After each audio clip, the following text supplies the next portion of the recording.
Hello all. In this video, we are going to learn the final accounts of banking companies. According to Section 29 of the Banking Regulation Act 1949, every banking company is required to prepare a balance sheet in Form A and profit and loss account in Form B. Okay, so with effect from 31st March 1992, actually this account form of these forms are changed and a schedule form or a statement form is going to be followed from 31st March 1992 onwards as per that amendment.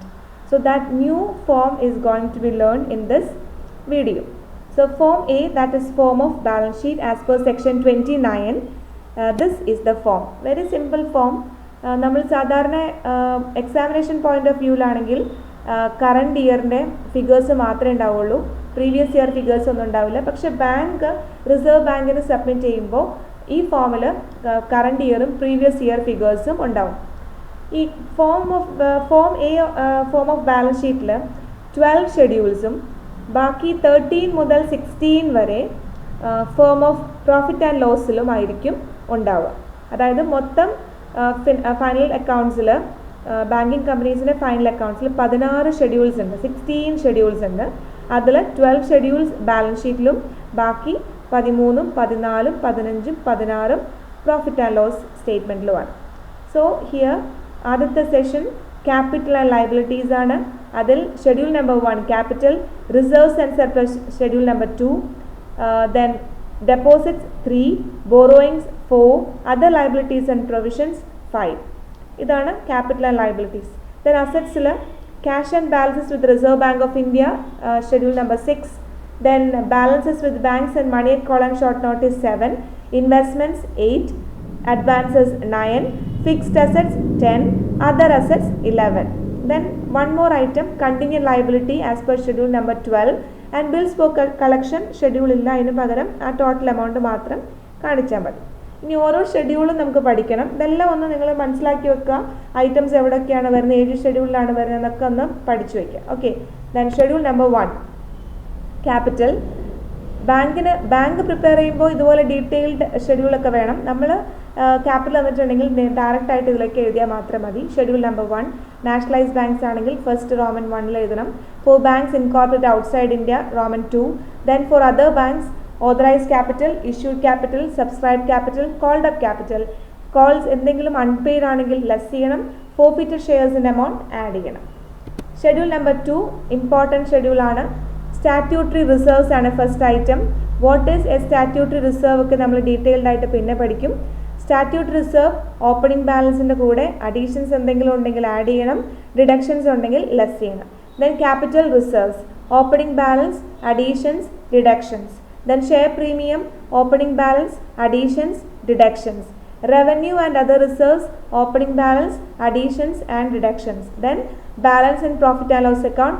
ഈ balance in profit and loss account എന്ന് പറഞ്ഞാൽ profit and loss statement prepare ചെയ്ത് അതിൽ നമ്മൾ calculate ചെയ്യുന്ന അല്ലെങ്കിൽ measure ചെയ്ത profit carry forward ചെയ്യുന്ന എമൗണ്ട് ആണ് ഈ balance in profit and loss account schedule number 2 then schedule number 3 deposits. ബാങ്കിൻ്റെ പ്രൈമറി ഫംഗ്ഷനിൽ അക്സെപ്റ്റിംഗ് ഓഫ് ഡെപ്പോസിറ്റ്സ് ആണ്, അല്ലെ, കസ്റ്റമേഴ്സിൽ നിന്ന് അക്സെപ്റ്റ് ചെയ്യും ഡെപ്പോസിറ്റ്സ്. ഈ ഡെപ്പോസിറ്റ് കസ്റ്റമർ എപ്പോൾ ചോദിച്ചാലും തിരിച്ചു കൊടുക്കണം. So it's a liability. Schedule number 3 deposits ആണ്. Demand deposits, savings bank deposits, term deposits. അതുതന്നെ ഇന്ത്യയിലെ ബ്രാഞ്ചസിലുള്ള ഡെപ്പോസിറ്റ്സും ഔട്ട്സൈഡ് ഇന്ത്യ ബ്രാഞ്ചസിലുള്ള ഡെപ്പോസിറ്റ്സും നമുക്ക് സെപ്പറേറ്റ് കാണിക്കുകയും വേണം ശരിക്കും റിസർവ് ബാങ്കിന് സബ്മിറ്റ് ചെയ്യുമ്പോൾ. Then schedule number 4 borrowings in India ആവാം, ഔട്ട്സൈഡ് ഇന്ത്യ ആവാം, സെപ്പറേറ്റ് കാണിക്കണം. എവിടെ നിന്ന് വേണമെങ്കിലും ബോറോ ചെയ്യാം. റിസർവ് ബാങ്ക് ഓഫ് ഇന്ത്യയിൽ നിന്ന് ബോറോ ചെയ്യാം, അതർ ബാങ്ക്സിൽ നിന്നാവാം, അതർ ഇൻസ്റ്റിറ്റ്യൂഷൻസ് ആൻഡ് ഏജൻസീസ് നിന്നാവാം. എന്താണോ അതവിടെ കാണിക്കാം. Schedule number 5 other liabilities and provision important ആണ്. Bills payable, inter office adjustments, interest accrued and others including provisions. ഇതിൽ second item inter office adjustments. 2 ഓഫീസുകൾ തമ്മിലുള്ള അഡ്ജസ്റ്റ്മെൻറ്റ്സിലൂടെ കിട്ടുന്ന ബാലൻസ്. ക്രെഡിറ്റ് ബാലൻസ് ആണെങ്കിൽ ഷെഡ്യൂൾ നമ്പർ 5 ലയബിലിറ്റി ആയിരിക്കും. ഡെബിറ്റ് ബാലൻസ് ആണെങ്കിൽ അത് അസറ്റ് ആയിരിക്കും. ക്രെഡിറ്റ് ബാലൻസ് ആണെങ്കിൽ ഷെഡ്യൂൾ നമ്പർ 5 ഈ ഷെഡ്യൂളിൽ കാണിക്കാം. സോ ഇത്രയുമാണ് capital and liabilities, capital, reserves and surplus, deposits, borrowings, other liabilities and provisions. Then schedule number 6, cash and balances with Reserve Bank of India. Reserve Bank of India എല്ലാ ബാങ്കും ഒരു നിശ്ചിത തുക എല്ലാ വർഷവും ഡെപ്പോസിറ്റ് ചെയ്യണമെന്നുണ്ട്. അത് എപ്പോഴാണെങ്കിലും റിസർവ് ബാങ്ക് ഒരു ക്രൈസിസ് ഒക്കെ വരുമ്പോൾ ബാങ്കിന് അത് കൊടുക്കും. സോ അതൊരു അസറ്റ് ആണ് അല്ലേ. So schedule number 6 cash and balances with Reserve Bank of India ആണ്. Cash in hand, balances with Reserve Bank of India, current account and other accounts. ഇത് ക്യാഷ് ഇൻ ഹാൻഡ് തന്നെ ഫോറിൻ കറൻസി നോട്ട്സിലൊക്കെ ആവാം. എന്താണെങ്കിലും ബാങ്കിൻ്റെ കയ്യിലുള്ള cash in hand schedule number 6 വരുന്നത്. Schedule number 7, balances with banks, money at call and short notice. Other ബാങ്ക്സിലുള്ള balance ആണ്. Money at call and short notice എന്താ നമുക്ക് ഡീറ്റെയിൽ ആയിട്ട് പിന്നെ പഠിക്കാം. ഇങ്ങനെയുള്ള ഐറ്റംസ് എല്ലാം ഷെഡ്യൂൾ നമ്പർ 7 ഇൻ ഇന്ത്യയിലും ആവാം, ചിലപ്പോൾ ഔട്ട്സൈഡ് ഇന്ത്യ ആവാം. Balances with banks in current accounts or other deposit accounts, money at call and short notice with banks or with other institutions എല്ലാം സെപ്പറേറ്റ് കാണിക്കുക, ടോട്ടൽ കണ്ടുപിടിക്കുക. Schedule number 8, investments. ഇൻവെസ്റ്റ്മെൻറ്റ്സ് തന്നെ ഇന്ത്യയിലാവാം അല്ലെങ്കിൽ മറ്റേതെങ്കിലും രാജ്യങ്ങളിലാവാം. ഇൻവെസ്റ്റ്മെൻറ്റ്സ് ഇൻ ഇന്ത്യ സെപ്പറേറ്റ് കാണിക്കുക, outside ഇന്ത്യയും സെപ്പറേറ്റ് കാണിക്കണം. ഗവൺമെൻറ് സെക്യൂരിറ്റീസിലാവാം, അതർ അപ്രൂവ്ഡ് സെക്യൂരിറ്റീസിലാവാം, shares, debentures and bonds, subsidiaries or joint ventures and others, total കണ്ടുപിടിക്കാം. ദെൻ ഷെഡ്യൂൾ നമ്പർ 9 ഇമ്പോർട്ടൻ്റ് ആണ്, അഡ്വാൻസസ്. അതിൽ first item bills purchased and discounted.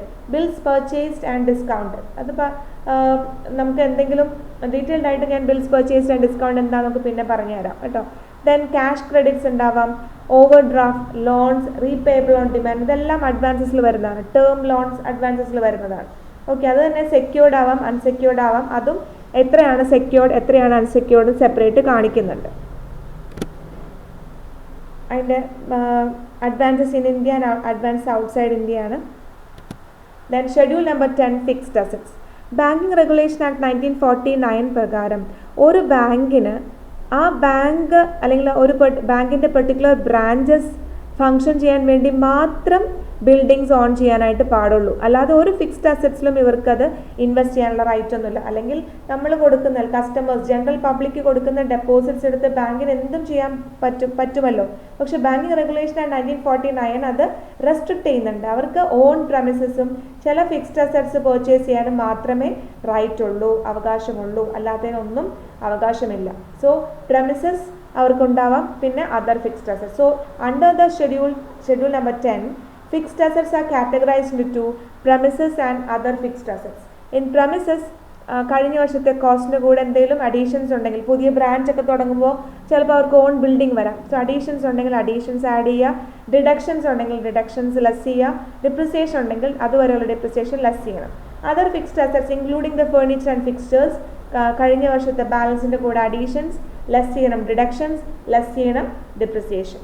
Then other assets, ഇതൊന്നിലൊന്നും വരാത്ത കാര്യങ്ങളൊക്കെ അതർ അസറ്റ്സിലാണ്. ഇന്റർ ഓഫീസ് അഡ്ജസ്റ്റ്മെൻറ്റ്സ്, ഞാൻ നേരത്തെ പറഞ്ഞു, credit balance ആണെങ്കിൽ schedule number 5 വരും.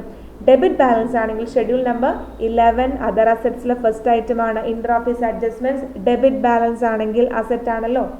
Then interest accrued, tax paid in advance or tax deducted at source or TDS. Then stationery and stamps, non-banking assets acquired in satisfaction of claims and others. ഇതെല്ലാം schedule number 11. ഇത്രയുമാണ് അസറ്റ്സിൽ. Schedule number 6 cash and balance with Reserve Bank of India. Schedule number 7 balances with banks and money at call and short notice. Schedule number 8 investments.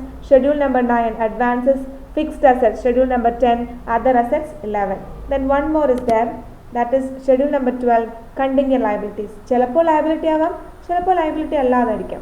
So അതിൽ വരുന്നത് claims against A bank note acknowledge as debts, liability for partly paid investments, liability on account of outstanding forward exchange contracts, guarantee given on behalf of constituents in India and outside India, acceptances, endorsements and other obligations. Important ആണ്. acceptances, endorsements and other obligations contingent liability ആണ്. other items for which the bank is contingently liable. ഇതാണ് schedule number 12. ഒരു item കൂടി ഉണ്ട്, schedule ഇല്ല, bills four collection കൂടി വരും. Total amount കാണാം, അതും ബാലൻസ് ഷീറ്റിൽ എഴുതാം. സോ 12 ഷെഡ്യൂൾസ് ഉണ്ട്. Capital schedule number 1, reserves and surplus 2, deposits 3, borrowings 4, other liability and provisions 5. ഇതെല്ലാം ക്യാപിറ്റൽ ആൻഡ് ലയബിലിറ്റീസിൽ വരും. ദെൻ അസറ്റ് സൈഡിൽ cash and balances with Reserve Bank of India number 6, balances with banks and money at call and short notice number 7, investments 8, advances 9, fixed assets 10, other assets 11 and contingent liability 12. ഇത്രയും items, ഇത്രയും schedules ആണ് ഒരു form of balance ഷീറ്റിൽ banking കമ്പനീസിൽ വരിക. ഒരു item bills four collection last item ആയിട്ട് കാണിക്കാൻ വേണം. ഇത് ഫുൾ കംപ്ലീറ്റ് ആയിട്ട് പഠിച്ചു വയ്ക്കുക. പ്രോബ്ലം ഒരു 2-3 എണ്ണം ചെയ്യുമ്പോൾ നമ്മൾ തരാവും. വളരെ സിമ്പിളാണ്, കാണാതെ പഠിക്കുക, വീട്ടിലിരുന്ന് നന്നായി പഠിക്കുക കേട്ടോ. ഒരു നോട്ട്ബുക്ക് വേണം അക്കൗണ്ടൻസിക്ക്. ആ ബുക്കിൽ വേണം ഇതെല്ലാം ഷെഡ്യൂളൊക്കെ വരച്ച് ക്ലിയർ ആയിട്ട് ഫോം ഓഫ് ബാലൻസ് ഷീറ്റ് എഴുതിയിട്ടുണ്ടാവണം. Okay, thank U.